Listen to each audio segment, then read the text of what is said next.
ভুয়া Facebook account খুলে মানে হার্বাল সামগ্রী বিক্রির যে রমরমা ব্যবসা, এটা আপনারা দেখেছেন। এটা প্রতিনিয়তই ফেসবুকে আসছে যে স্বাস্থ্যমন্ত্রী যেহেতু মানে তিনি একজন ইয়ের ডাক্তার, কি বলে এটাকে,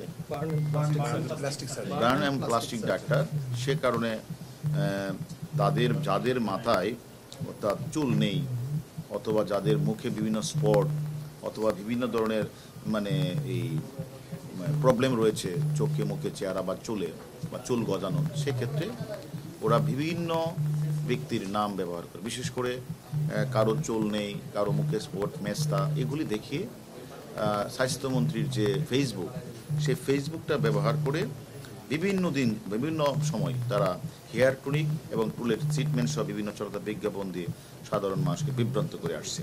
এবং এই বিভ্রান্তের কারণে এবং দেশের বিভিন্ন ছবিও দিচ্ছে যে তার মাথায় চুল নেই, স্বাস্থ্যমন্ত্রী তাকে ট্রিটমেন্ট করেছে, 1 মাস পরে তার চুল গজিয়ে গেছে, বা তার চেহারা ছিল কালো মেস্তা, 1 মাস পর তার চেহারা ভালো হয়ে গেছে। এইরকমভাবে একটা চটকদার বিজ্ঞাপন দিয়ে মাননীয় স্বাস্থ্যমন্ত্রীর নাম ব্যবহার করছে। মাননীয় স্বাস্থ্যমন্ত্রী তখন লন্ডন ছিলেন, উনি লন্ডন থেকে আমাকে রিং দিলেন যে আমার তো এইভাবে একটা সর্বনাশ করে ফেলছে, বিভিন্ন আমার ফেসবুক আইডিটা তারা ফেক করে এগুলি করতেছে, এটা দেখেন। তখন তার পিউ এবং এপিএস একটি মামলা রুজু করে। মামলার প্রেক্ষিতে আমরা যেটা দেখলাম যে সেখানে মানে মাননীয় স্বাস্থ্যমন্ত্রীর নাম, ছবি, ভুয়া আইডি, স্পেস, গ্রুপ খুলে বিজ্ঞাপনটা আমরা পেলাম। তারপরে এইগুলিতে আমরা তদন্ত করতে দেখলাম এটার নেতৃত্ব দিচ্ছে হলো মিস্টার রং, সে হলো ভিয়েতনাম থাকে। আর আমাদের দেশের দুইজন, একজন হলো ট্রান আনহাতু, মিস্টার টনি ভিয়েতনামি, সে বাংলাদেশি থাকে, এবং মিস্টার নুরুল আমিন ইয়ামিন বাংলাদেশি, সেও বাংলাদেশি। তারা একটা ব্যবসা বাণিজ্য খুলে একটা তারা অফিস নিয়েছে, সেখানে 12-13 জন লোক রয়েছে। সেই লোকগুলি করে কি তারা বিভিন্ন জায়গাগুলিতে তারা টেলিফোন করে করে মানুষের কাছে অর্ডার নেয়। যখন দেখে স্বাস্থ্যমন্ত্রী উপকার পেয়েছে, অনেকে উপকার পেয়েছে, তখন তারা এই কাজগুলি করে এবং তারা বিভিন্ন ওষুধ, কেউ যখন কোনো ওষুধের দরকার হয় তখন ওই অফিসে যোগাযোগ করার পরে তারা যে চুল পড়া কমানো, ট্রাক মাথানো, তোমার চুল গজাবে, এই জন্য সে 10,000 টাকা নেয়। এটার নাম হলো ওহু ন্যাচারাল হার্ব, এটা দিলে তারা এটা করে। আর মুখের ত্বকের উজ্জ্বলতা অধিক, ফর্সা তৈলাক্তভাব দূর করে, 7,500 টাকা। এটা হলো অরেঞ্জ এক্সফ্ল্যাটিং হোয়াইটিং জেল। আর একটা হলো হুমাল, এটা মেস্তা, কালো দাগ এবং পুরা দাগ উঠবে, সে বলে সে 9,750 টাকা নেয়।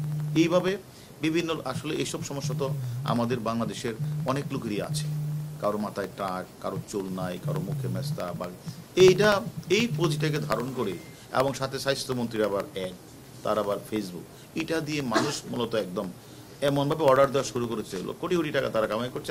তারা আবার এটা পাঠিয়ে দেয় ওই ভিয়েতনাম থেকে আবার ওষুধটা আসে, এটা আবার মানুষকে দিয়ে যাচ্ছে। কিন্তু এটা যে কোনো বৈধতাতে নেই, এটা যে কোনো বিজ্ঞানসম্মত বা ডাক্তারদের প্রেসক্রিপশন অনুযায়ী নয়, এটা কিন্তু কেউ বোঝার চেষ্টা করে। যখনই স্বাস্থ্যমন্ত্রী অভিযোগটা করলেন, তখনই মূলত আমরা এই বিষয়ে তদন্ত করতে গিয়ে আমাদের সাইবার সাউথ, তাদের দেশের নেতৃত্বে সাইবাররা সবাই মিলে এই চক্রের 2 জনকে ধরেছে। এর সাথে আরও মহিলাও আছে, আরও পুরুষও আছে এবং ভিয়েতনামিও আছে। আমরা প্রত্যেকেরই নাম্বার পেয়েছি, আমরা সকলকে আইনের আওতায় নিয়ে আসবো।